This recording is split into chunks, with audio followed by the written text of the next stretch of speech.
Assalamualaikum warahmatullahi wabarakatuh. Selamat pagi Bapak Ibu dan teman-teman. Saya Agnesia Karina Simanto dengan NIM 24105152200017 akan melakukan penyuluhan tentang pemeliharaan ayam kampung menggunakan media poster. Sekarang saya akan melakukan penyuluhan di rumah Bapak Hidayat di Komplek Banjar Indah 4, Gang Samaan, Kelurahan Pengurus Dalam, Kecamatan Banjarmasin Selatan, Kota Banjarmasin.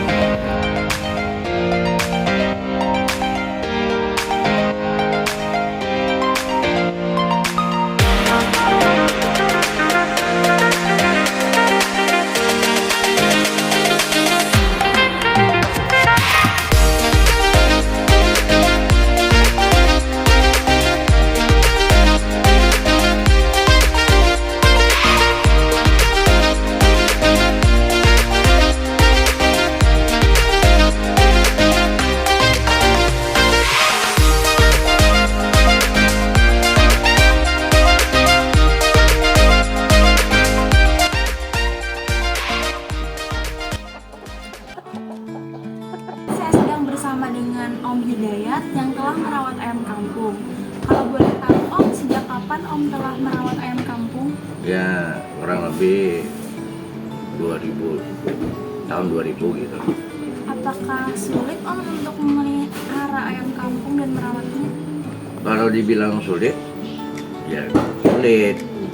Enggak. Tapi yang dibilang sulit itu kalau ada ayam yang sakit, nah, kita perlu ekstra pemeliharaannya atau merawatnya. Untuk melakukan penyuluhan pemeliharaan ayam kampung, saya minta izin dulu dengan Om.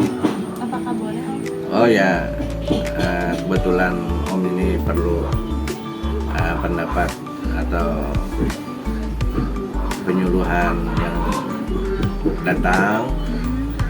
Saya memerlukan memang, karena saya ada kekurangan maupun kelebihan itu harus saya ketahui gitu loh. Boleh, silakan. Baik, terima kasih Om. Assalamualaikum warahmatullahi wabarakatuh. Selamat siang Bapak dan juga Ibu serta adik yang terkasih. Jadi di sini saya Agnesia Karina Simanto akan melakukan penyuluhan tentang ayam kampung. Sebelum memulai, kenapa saya memilih tentang penyuluhan ayam kampung? Yang pertama, ayam kampung itu sangat jarang orang yang memelihara dikarenakan pertumbuhannya lambat, dibutuhkan waktu 4-6 bulan untuk pertumbuhannya. Kemudian pakan yang dibutuhkan 2 kali lipat dari ayam broiler atau ayam ras, yaitu sebanyak 2,8 kilo, sedangkan untuk ayam ras hanya membutuhkan 1,5 kilo. Kemudian juga ayam ras itu sangat cepat pertumbuhannya, sedangkan untuk ayam kampung membutuhkan waktu 4-6 bulan. Untuk ayam ras sendiri itu 1 bulan sudah bisa mencapai bobot 1 kilo. Kemudian yang kedua, untuk ayam kampung itu sangat tidak rentan, jadi dia kuat untuk tidak terkena penyakit dibandingkan dengan ayam ras yang mudah terkena penyakit. Kemudian untuk sistem pemeliharaan ayam kampung itu akan saya masukkan ke dalam materi pokok, kemudian juga pakannya sama penyakitnya. Jadi sekarang kita akan masuk ke dalam materi pokok tentang pemeliharaan ayam kampung. Yang pertama, sistem umbaran. Jadi sistem umbaran itu adalah sistem lepas, jadi ayamnya dibebaskan, tidak di kandang. Kemudian yang kedua ada sistem semi intensif.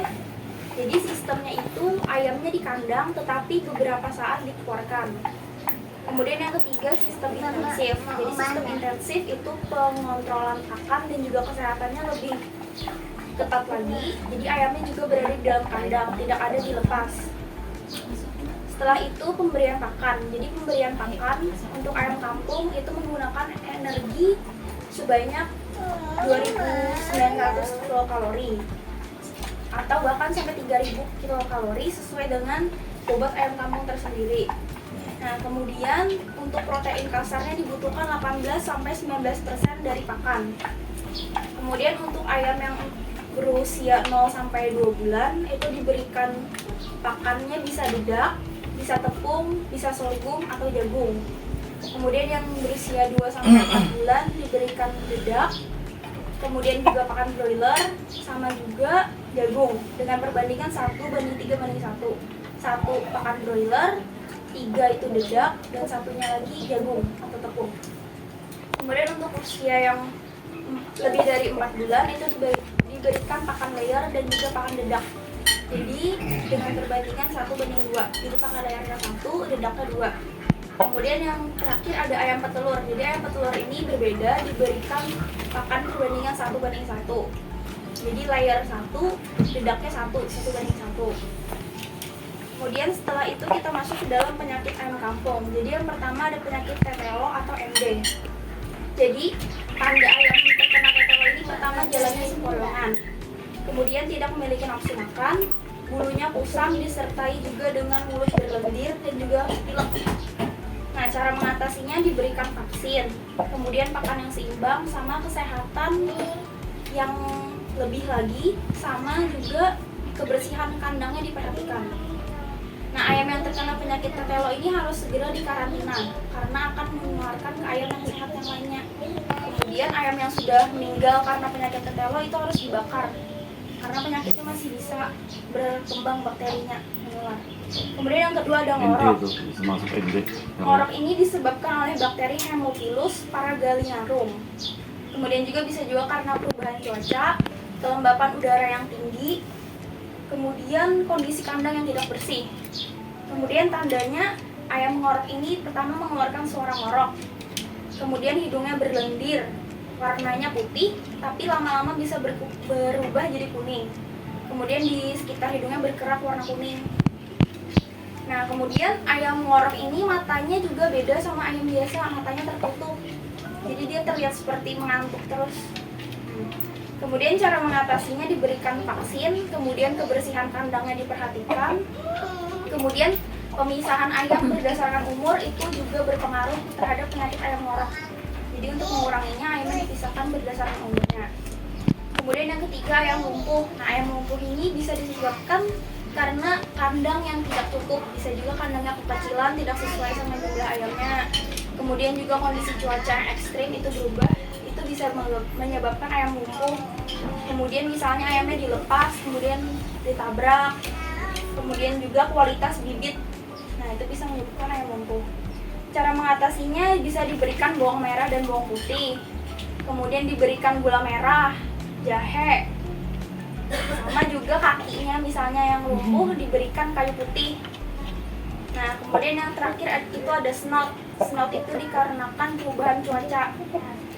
Tandanya itu hidungnya keluar lendir, lendirnya warna kuning, kemudian hidungnya berkerak, kemudian dia tidak memiliki nafsu makan, letih, lesu, sulit bergerak, kemudian juga ayamnya sulit bernapas karena sinus, jadi di hidungnya mengalami pembengkakan.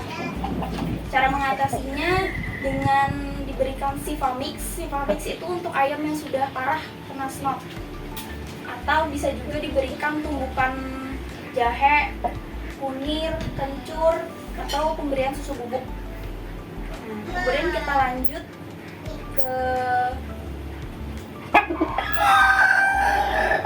sistem tanya jawab. Di sini apakah ada yang ingin ditanyakan? Kalau vaksin itu di mana yang bisa ayam itu diberi vaksin di mana? Nah, untuk pemberian vaksin sendiri itu tempatnya ada di tempat khusus pertanian, tempat khusus peternakan, klinik hewan, dokter hewan, kemudian ada yang namanya puskewan. Kalau kita manusia puskesmas, nah ini ada puskeswan. Puskeswan itu pusat kesehatan hewan. Di mana? Mungkin bisa di tempat-tempat terdekat, biasanya di dekat klinik-klinik hewan pasti ada puskeswannya. Kemudian apakah ada lagi pertanyaan? Sanitasi kandangnya bagaimana? Untuk sanitasi kandang ayam ras dan juga kampung itu sama.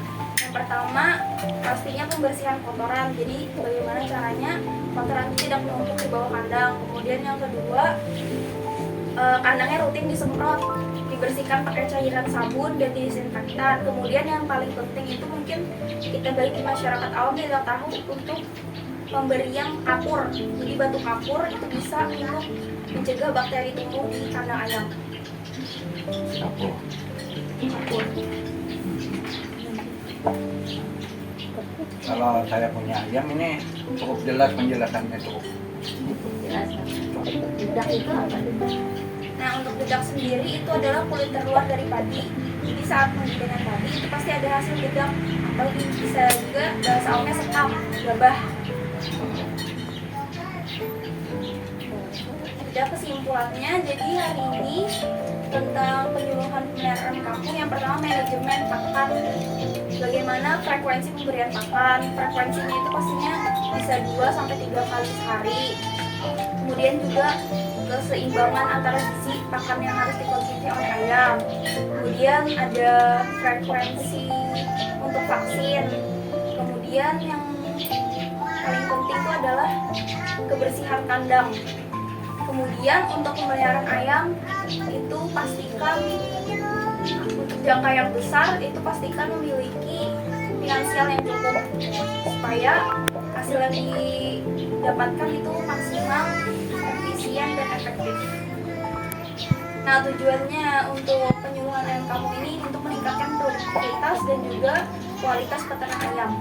Motivasi untuk pemeliharaan ayam, apapun yang kita lakukan atau kita usahakan itu pasti akan membuahkan hasil yang maksimal. Sekian penyuluhan dari saya. Sekian dan terima kasih untuk waktunya. Wassalamualaikum warahmatullahi wabarakatuh.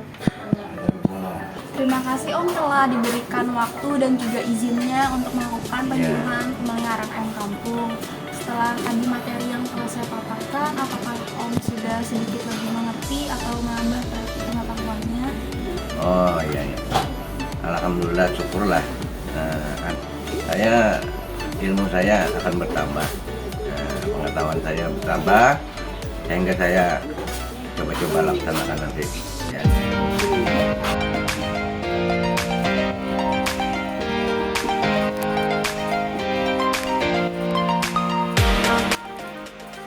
Sekian video tentang penyuluhan pemeliharaan ayam kampung dari saya, Agnesia Karunia Simanto. Semoga bermanfaat. Wassalamualaikum warahmatullahi wabarakatuh.